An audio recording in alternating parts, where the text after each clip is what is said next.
Bom dia, pessoal. Eu não sei se vocês vão assistir essa aula de manhã, de tarde ou de noite, mas enfim, como para nós aqui nesse momento é bom dia, então eu vos cumprimento e começamos a nossa quinta videoaula. Então vamos fazer a nossa aula de hoje em 4 momentos. O primeiro será um breve momento, onde nós vamos fazer uma espécie de revisão.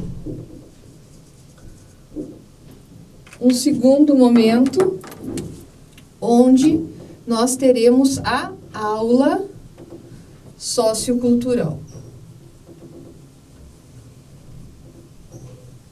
Um terceiro momento, onde nós teremos a teoria sociocultural. E um quarto momento, onde nós vamos fazer as nossas finalizações. Nós vamos falar de algo que me pareça que eu tenha deixado fora e que seja relevante para vocês. E num segundo momento dessas finalizações, nós vamos falar sobre a avaliação e como a gente pretende seguir no restante do semestre, tá? Muito bem. Então, eu acredito que a gente enxergue um pouco aqui assim. Então, vamos fazer o nosso primeiro momento, que é esse da revisão. Na primeira parte da aula, né, do semestre, nós nos preocupamos em fazer uma introdução sobre a filosofia e o nosso plano de aula. Nesse segundo momento do nosso semestre, da nossa disciplina, nós estamos trabalhando com as abordagens. Porque me parece um bom material, tendo em vista que eu conheço há anos, nós estamos trabalhando o livro da Mizukami, que são as 5 abordagens do processo de ensino. Tá? Então, as 5 abordagens. Quais são elas? A primeira é a abordagem tradicional.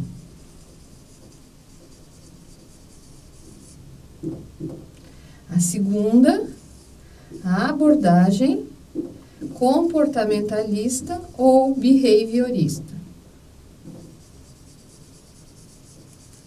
Vamos usar no português, afinal de contas, somos brasileiros. A terceira abordagem, lembra? Abordagem humanista. A quarta abordagem, que nós vimos na nossa videoaula anterior, a abordagem cognitivista.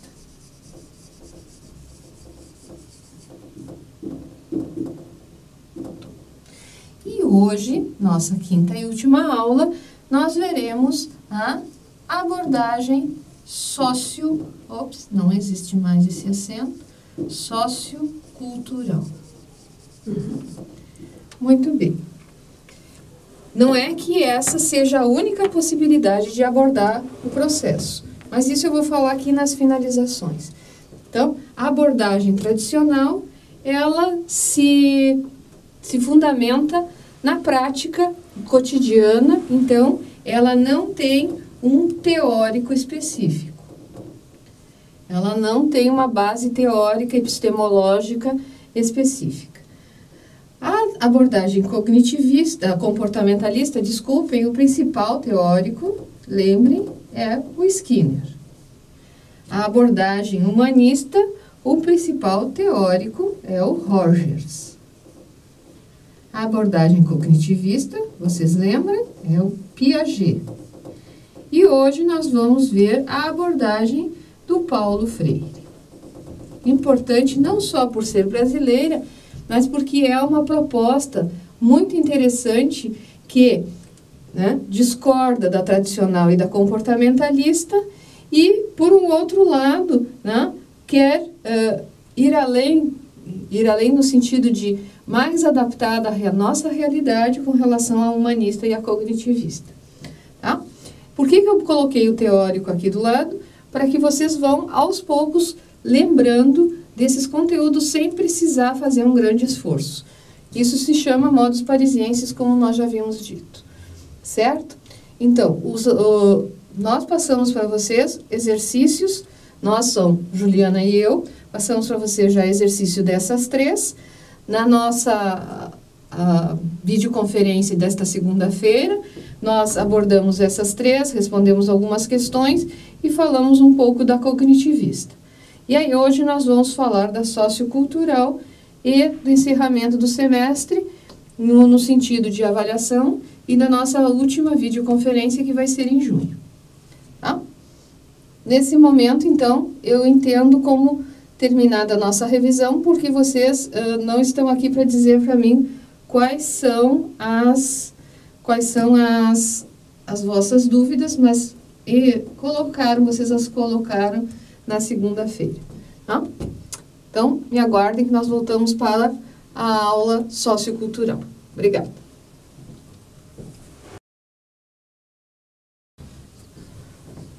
Boa noite, pessoal. Tudo bem? Como estão vocês? Hoje, como nós combinamos, nós vamos continuar com o estudo do nosso livro sobre filosofia e nós vamos trabalhar a questão da linguagem. Eu não me lembro a página, quem me ajuda? Qual é a página sobre a linguagem? Vamos ver. 136, muito obrigada.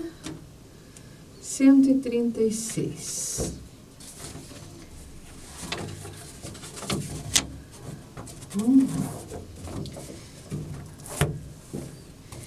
Então está.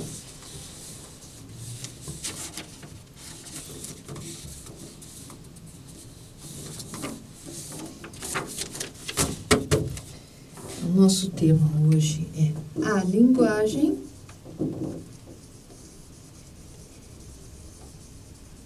e então nós vamos começar nos questionando quais são as expressões, os termos mais usados hoje em dia na nossa linguagem cotidiana. Vamos ver o que vocês me dizem de linguagem cotidiana mais usada hoje em dia. Muito bem. Então, tirar um selfie.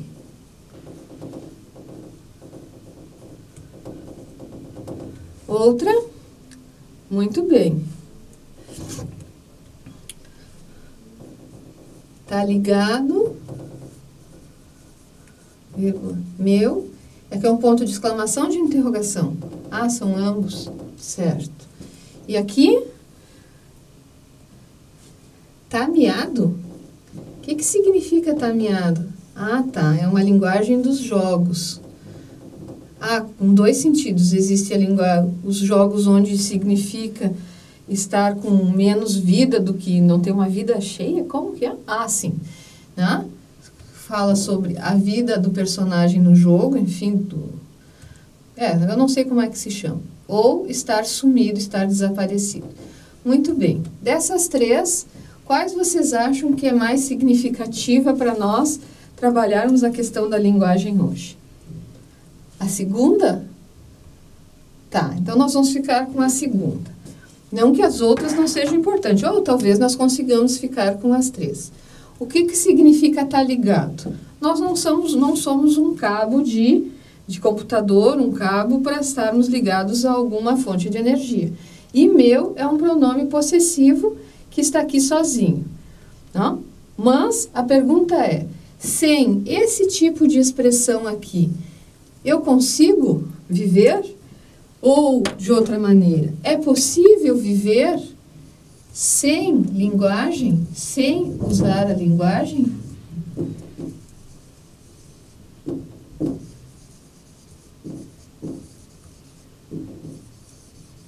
É possível usar sem nos comunicarmos com algum tipo de linguagem, seja ela através da voz, seja ela através do corpo, um aceno, por exemplo, seja através de um olho, uma piscada, seja através de algo escrito. É possível? A resposta que nós temos aqui no nosso texto, que foi dada por Aristóteles, por Rousseau e por James Leve, eu sempre esqueço como se escreve. É bom que nós tenhamos o nosso livro para nos ajudar a não esquecer como se escreve, porque deve ser um nome russo.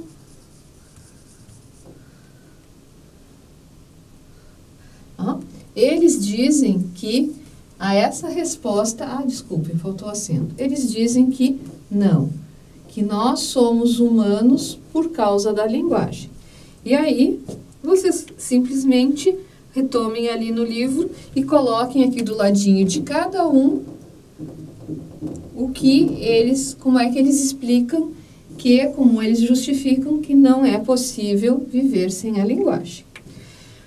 Depois nós entramos para o item sobre a força da linguagem. A força da linguagem.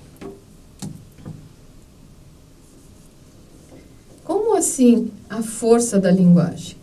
A linguagem tem uma força? Sim, ela tem força.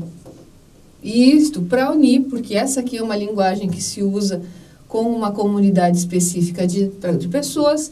Se vocês falarem para uma pessoa mais idosa, ela não vai entender inicialmente o que vocês querem dizer. Se vocês falarem com uma pessoa, simplesmente traduzirem isso para um outro idioma, a pessoa não vai entender. Então, realmente,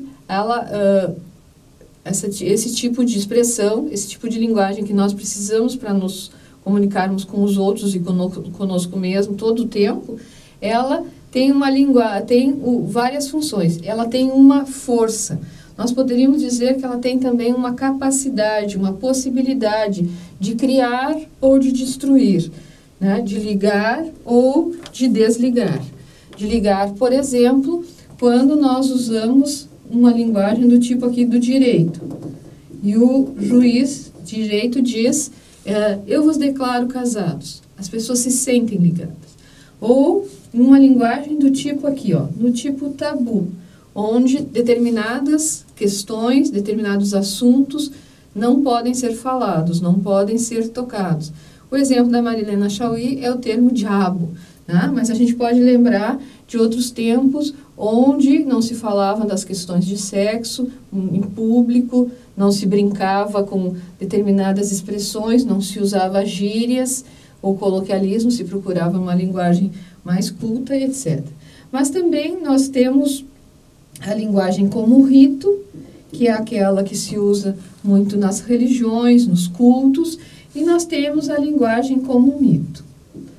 Como mito nós já sabemos, porque nós estudamos no início, né, o conhecimento mitológico, onde nós sabemos que o mito, ele sempre vai ter um símbolo. Então, é possível viver sem a linguagem? Não. Tanto que nós usamos ela com uma espécie de força, uma força que aparece numa linguagem simbólica, numa linguagem ritual, né, que liga ou que desliga, né, a linguagem como tabu, o que pode ser dito e o que é obrigatoriamente calado, né, o que socialmente precisa ser calado, e numa linguagem jurídica, como a Marilena Chaui bem coloca, que nos tempos mais primitivos, o direito ele tinha também uma força de agregar ou desagregar. Mas aqui eu prefiro que nós entendamos o direito numa forma moderna, moderna no sentido de nossos tempos, onde ele organiza a vida em grupo. Muito bem. É muito interessante que vocês leiam o livro e lembrem que a professora Chaui, ela está tentando usar uma linguagem que acesse a todos nós brasileiros, mas que ela está em São Paulo, então, e ela já escreveu esse livro há algum tempo. Nós temos que pensar a nossa linguagem de uma maneira que ela se aproxime de nós. Essa linguagem está ligado, não é uma linguagem que eu utilizava quando era jovem, mas não tem problema, porque hoje, quando alguém diz, está ligado, eu já vou me incluindo nesse jogo de linguagem, como dizia Wittgenstein, que vocês já devem ter estudado. Muito bem. Não? Nós temos a questão da outra dimensão da linguagem.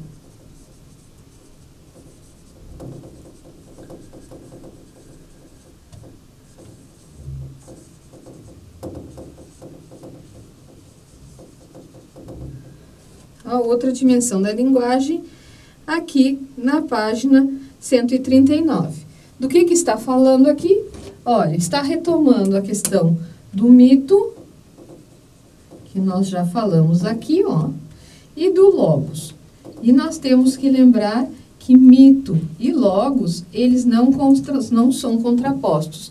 Eles são as duas faces da mesma racionalidade, que é a nossa racionalidade humana. Eu acho que o nosso quadro, mais uma vez, vai ficar pequeno para todos os nossos, para esse esquema que vocês depois vão explicar aqui do ladinho, o que significa força da linguagem como mito, como rito, etc. Aqui, né, como o que significa ser as duas dimensões da linguagem, né, a linguagem como símbolo e a linguagem como logos, como razão, como ratio. Depois nós temos, né, uma busca de um conceito de linguagem. Vou escrever aqui que vocês entendem. Né, a busca de um conceito de linguagem. Por que que nós buscamos um conceito de linguagem? Porque a nossa aula é de filosofia. E a filosofia, ela se baseia em conceitos, né, em argumentações, né, em sistematizações. Vocês vejam que eu estou seguindo uma sistematização, porque afinal de contas, né, a nossa racionalidade lógica exige uma sistematização dos conteúdos para que depois nós possamos nós mesmos reorganizarmos e fazermos a nossa argumentação sistemática e lógica. Muito bem, depois então desses conceitos aqui, onde ela diz que a linguagem é um sistema de sinais ou de signos. Depois nós vamos ver o que é um signo, brevemente, porque eu não vou tirar de vocês a oportunidade de pesquisarem. Então, no conceito de linguagem nós temos a linguagem é um sistema de sinais ou de signos. A linguagem indica coisas, não? Ela pode ser indicativa ou denotativa. A linguagem é uma função comunicativa, que eu tenho insistido muito. A linguagem exprime pensamentos. Bom, isso vocês vão pesquisar, porque é muito interessante vocês terem sempre o nosso tá ligado, meu, para que nós possamos, então, pensarmos a linguagem a partir da nossa necessidade dela para a nossa vida. Depois do conceito de linguagem, nós temos a pergunta sobre, ou o texto sobre purificar a linguagem. Eu acho que eu pulei, desculpem, eu pulei. Aqui não é sobre purificar a linguagem. Retomando, nós temos empiristas e intelectualistas.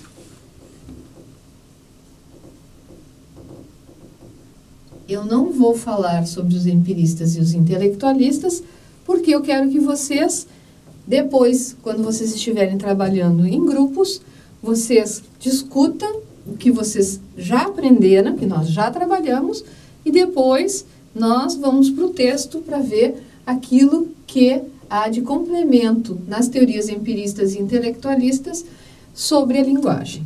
É importante que nós nos baseemos nosso trabalho na pesquisa que nós fazemos com os nossos conteúdos. Bom, aí depois, sim, nós temos a questão sobre purificar a linguagem. O que é purificar a linguagem? É fazer uma linguagem, é a busca de uma linguagem menos equívoca. O que quer dizer equívoca? Quer dizer que quando eu digo tá ligado, meu, as pessoas podem entender de formas diferentes. Se tem uma criança pequena, ela diz, tá ligado, meu, é possível que ela vá procurar nas pessoas que vocês que estão falando, onde estão os cabos que ligam elas nas tomadas. Por quê? Porque a criança, normalmente, ela é denotativa. Ela entende as coisas que a gente diz segundo os conceitos que ela tem. Então, né, se ela ouve falar de uma conversa ao pé da orelha, ela vai pensar que tem um pé aqui na orelha. Então, isso significa que a linguagem, ela, para nós, no nosso dia a dia, ela é muito equívoca. Ela permite diversificadas interpretações. Mas, quando nós buscamos na filosofia, na ciência, normal, em específico, mas também se pode buscar na literatura e em outros momentos, se precisa de uma linguagem mais unívoca, com um único significado para que nós saibamos mais exatamente o que se quer dizer. Então, nesse sentido de purificar a linguagem, é que nós temos, né, o grupo chamado de positivistas lógicos, ou Círculo de Viena, se for mais ligado à ciência. Eles têm outros nomes também, tá? Então, o positivismo lógico tem exatamente essa preocupação de, por um lado, superar empiristas intelectualistas e, por outro lado, purificar a linguagem, tá? Torná-la mais clara, com menos possibilidade de enganos, de interpretações variadas.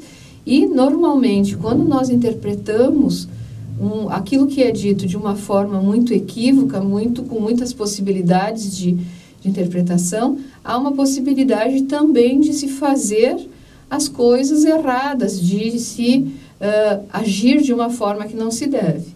Vamos pensar num exemplo. Um exemplo é, se eu não entendo, né, corretamente como se usa um remédio, eu posso fazer o quê? Eu posso tomá-lo, eu posso usá-lo de uma forma incorreta. Se eu não entendo bem uma notícia, eu posso prejudicar uma pessoa, eu posso distorcer aquela realidade. Então, a linguagem, embora ela seja, assim, básica à nossa vida, nós temos que, em alguns momentos, fazer com que ela seja mais unívoca, com menos possibilidades de variadas interpretações. Aí nós vamos ver, então, qual é a solução que o positivismo lógico nos apresenta, e depois nós temos um outro momento que, com relação à linguagem, não exatamente como purificar a linguagem, nós temos a linguística do século XX.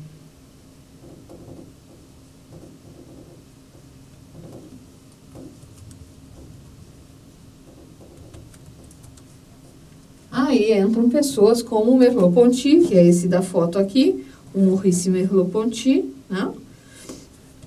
E te explica, olha, né?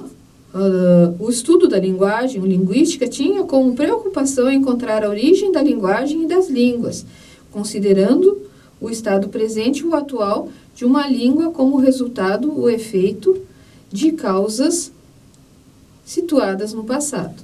Né? Isso é muito interessante porque se alia, então, ao estudo da linguagem à filologia. E aí eles acabam concluindo que a linguagem é constituída pela distinção entre língua e fala ou palavra, em que a língua é uma totalidade dotada de sentido, que numa língua distinguem-se signo e significado e significante, e que a relação entre signo e significantes com as coisas é convencional e arbitrária, e como as partes signo e significantes de uma língua recebem seu sentido e sua função pelo lugar que o todo da linguagem lhes confere. A língua é um código, o sujeito falante possui duas capacidades, a competência, ele sabe usar a língua, e a performance, isto é, tem o seu jeito pessoal e individual de usar a língua. Né? A língua se realiza, então, em duas dimensões, na sincronia e diacronia. A língua é inconsciente. E aí ela passa para os exemplos aqui na 146, com o jogo de xadrez, e isso é muito interessante. Só vamos aqui entrar na questão do signo. A linguagem como signo. Penso que vai ser mais fácil se eu puxar esse assunto para cá. Então, nós temos duas maneiras mais comuns de explicar a teoria do signo. Uma é a diádica, onde diz, que é a do Ferdinand Saussure, francês, que diz que nessa teoria nós temos duas partes, o signo e o significado.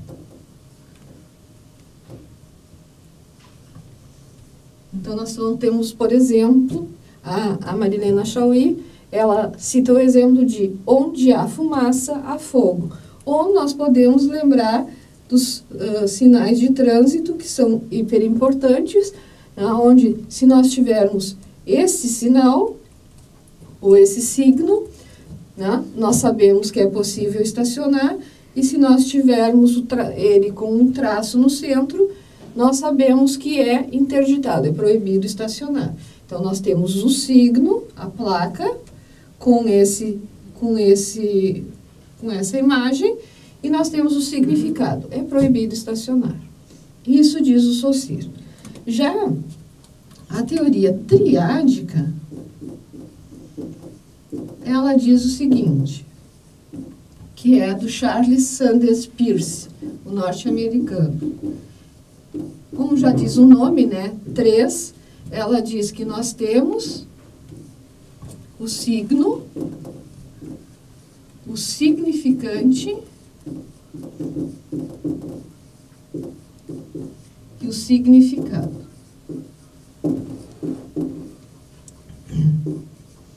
Isso, e nós podemos usar o mesmo exemplo. Mesmo exemplo da placa de trânsito. Nós temos a placa de trânsito, que é o signo, que porta o significado. Pode estacionar, mas nós precisamos obrigatoriamente do significante, que é o sujeito cognoscente, porque é ele que vai decifrar, é ele que vai saber ler esse signo, interpretar esse signo. Tá? E é ele que sabe que se houver um traço de interdição, de proibição, que então muda todo o significado deste signo. Ele diz, aqui é proibido estacionar. Fica claro? Como? A professora pulou um item? Qual foi o item? A origem da linguagem? Muito bem. Essa eu vou colocar aqui embaixo, só para a gente lembrar que a pergunta aqui é se a linguagem ela é natural ou ela é convencional.